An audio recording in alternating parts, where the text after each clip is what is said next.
Yeah, so Anthem of the Heart it's a limited release, so I'm not too sure if it's still in theaters by the time this goes up. Might not be. Right. But the cool thing is that it's in theaters. Yeah, anime making it to theaters is really, really great. It's a big deal. Yeah. It's a big deal. Will anime someday become mainstream? That is our topic this week. Yeah, it's kind of like a big question in addition to like what we've been discussing. Toonami's back, but with a lot more anime, and it's beautiful. Like they change out what they have all the time, and it's great. Netflix is kind of getting its own. I mean, like you said, what they did with Knights of Sidonia, like they translate it like their own. They kind of pioneer some more. They brought is it Seven Deadly Sins recently, which is really cool. And Netflix as a whole, like it suggests to me an anime section now, rather than just being like, you've watched this, you might like this. I just get a whole section of anime. So I did a search result on Hulu about how many anime they had, and it was like over 100 anime just automatically came up. Hulu is on top of it. It is really weird. So they may not be. So they've done a lot of simulcast anime recently. They may be a few episodes behind. I'm sure it's just because like Crunchyroll or Funimation or whoever has the rights to it gets more timed rights or something. Like I don't know how that works. I'm not going to guess at it. But so sometimes they'll be a little bit behind, but eventually they get it. And they have like tons of anime. Some you can't get anywhere else too. Yeah, I noticed that. It's surprising to see that come up there. And like especially with just Hulu and Netflix, anime wasn't their biggest thing, and now it's really becoming a forefront. Netflix is a little bit slower at it, of course, but they still have like a really nice selection. Yeah, like you can watch like FMA Brotherhood on Netflix. Like that's the one that comes to mind. They do like if you have Netflix and you haven't seen a lot of anime, you could probably get a good start there. Like they have a good kind of I don't want to say beginner set because it's not like beginner anime or anything, and I don't like that term anyway. But it's just like it's a solid set of anime. To watch. And then there's some trash like Girls Bravo, which I definitely watched an episode of with a bunch of friends one night. That's some trash. But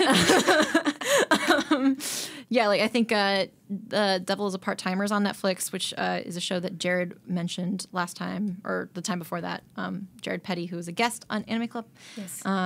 Stuff like that's on Netflix. That's just what comes to mind. Yeah. So. Yeah, and they also have Kill la Kill, Sword Art Online. Yeah. I think they have Attack on Titan too, so they've got a lot of like staples. They have, I think, almost all, if not all of Naruto. But if you're old-fashioned and you still watch Toonami has really good shows. Like they had Kill la Kill, they have Michiko and Hachin, they have Naruto Shippuden. They have all that good stuff. So all that aside, yeah, like it's awesome. And the biggest point is that anime is becoming so much more available. I mean, at least in the United States, I know it's a little bit more hard to get still in other parts of the world. And I think that sucks. It's just, like, I remember that feeling when I was younger. It's just like, I want this thing, but it's hard to get. Or, I mean, that still happens with certain shows, right? Right. But it's nice just to see it flourishing so well. Even like Crunchyroll is starting to fund anime in a way. Like they just announced recently that they're gonna start. They're working with I forget which company it is in Japan, but they're working with the company to actually fund certain studios and fund their anime. They're partnering with them. So we asked them a little bit about it. They didn't say whether or not they'd be creatively involved with stuff, so that could be interesting to see if they bring any sort of Western influence. Not necessarily that could be bad or good. Like I know a lot of people were like push back for that. It's like, well, that could be bad because what we love about anime is it's Japanese, culture and it's oriented in that. But also be kind of cool to see what kind of other stories come out of that. And I think it'd be a mistake to think that anime isn't already influenced by the West and Western animation isn't already influenced by anime because look at Steven Universe. Look at Steven Universe. Look at Ruby. Look at like even just the art style of Betty Boop looks a lot like anime. That was a thing that happened. Just the influence of kind of older animation in the West influencing Eastern and Japanese animation. So I don't think that's really something that you should be worried about if you are. Yeah, and I like that there's a lot of, when we talk about mainstream, it feels like it's more prominent in the sense that like big names out there are admitted fans of anime. So like Ronda Rousey is a famous example. Who else? Michael B. Jordan said that Dragon Ball changed his life. And then you've got all sorts of actors and voice actors like Vin Diesel's a big D&D fan. Geek and Sundry has their Critical Role game. It just feels like the time of geeks has come, but my hope is not just like Marvel Universe and DC Universe, but my hope is that anime will break through. It's hard because Japanese culture is so different, and that's my concern. Plus, all these movies that are like in limbo, like the Akira movie. Is that ever going to be a thing? I don't know. Who knows? But we're getting production hell forever. But we're getting like Death Note and Ghost in the Shell, which is awesome. And like the new Ghost in the Shell animated movie is going to come to theater soon. It's just like amazing to see how much is coming and slowly. I mean, it's happening, which is like the important part, right? Yeah. Right. And it's important to support that. Yeah. I just hope that Scarlett Johansson, like the Scarlett Johansson version of Ghost in the Shell, doesn't completely change the whole. I mean, because how do you capture the essence of Ghost in the Shell in an action movie? Because it's so deep. Yeah, we'll see. Yeah. I'm looking for. I like Scarlett Johansson, and since she's in Captain America and all that stuff, she'll be in good shape. So she'll be able to do all the action stuff. I think she's always in good shape. Yeah, she's always in good shape, but Yeah. we'll see. Darkness.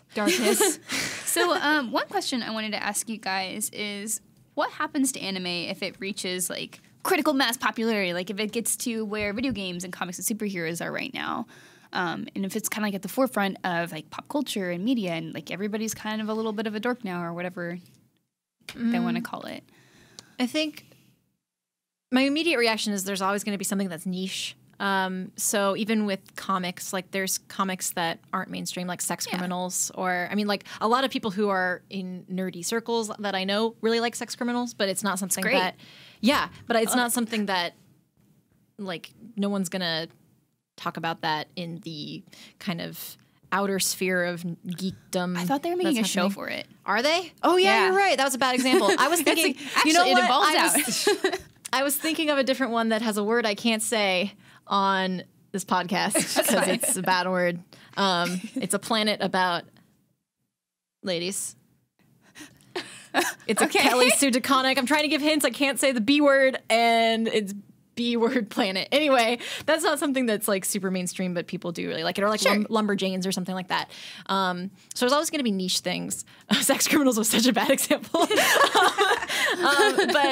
So I think about like, there's already mainstream-ish anime. Like you think about Attack on Titan, and one of the big complaints I hear, because we've been doing some things with Attack on Titan Junior High, like we did a comparison video, which is on the site right now, where you can see the opening of Junior High versus the original opening of Attack on Titan. It's weird. It's like cool. It's like there's lots of really weird similarities, and there's this like section in the middle that's totally different, and it's just interesting. And it looks cool, but a lot of the complaints that I saw about that video were like, oh my God, they're milking this franchise, blah, blah, blah. And it's like, you get that with anything that's become mainstream. Like, stop milking the Batman franchise or whatever.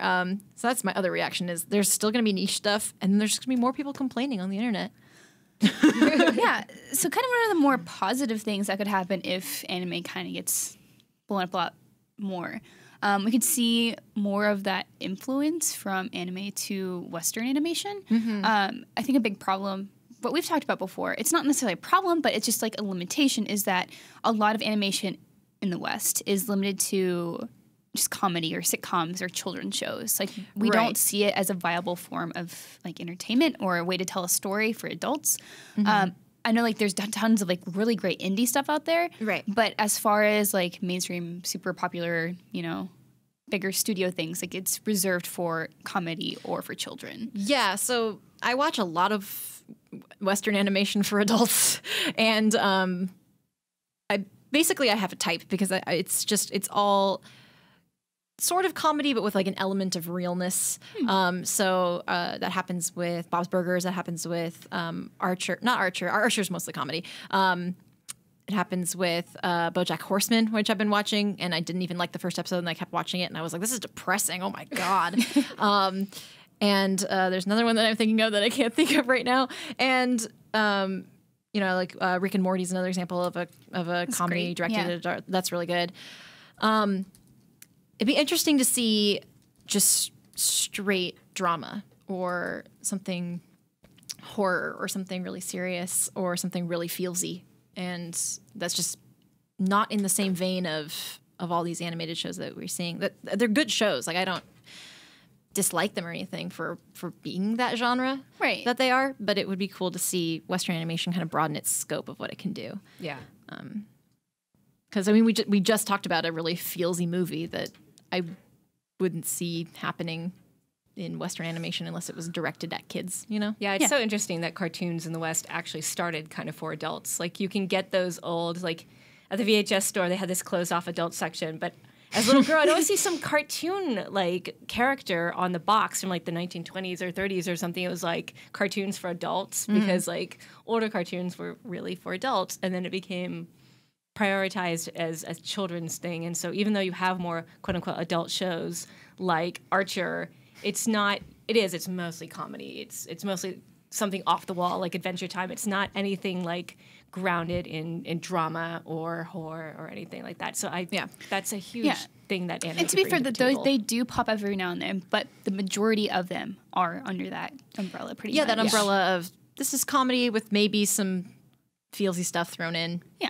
The other one I was thinking of was Futurama. Screw that dog episode. Jurassic Park is the worst episode of Futurama. Also the best episode of Futurama. It makes me cry. I love Futurama.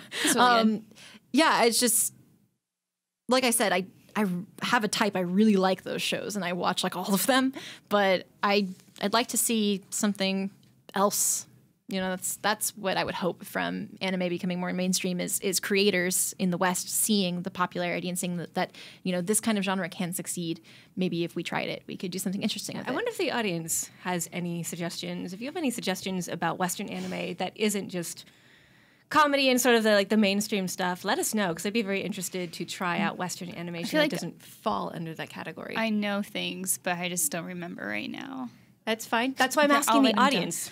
Yeah, but let us know, like, what do you think will happen when anime becomes, like, super mainstream? I don't think it'll change because it's still the creators ultimately making their shows. Like, they're still going to tell the stories that they want. So, although it may be, like, different influence, or, like, maybe people will start letting others tell different stories that, I don't know. Yeah. We'll see. So share your thoughts. And if you have seen Western animation that does not fall into the category we discussed, let me know, because I kind of want to watch it. Yeah, I want to watch it. Yeah, awesome.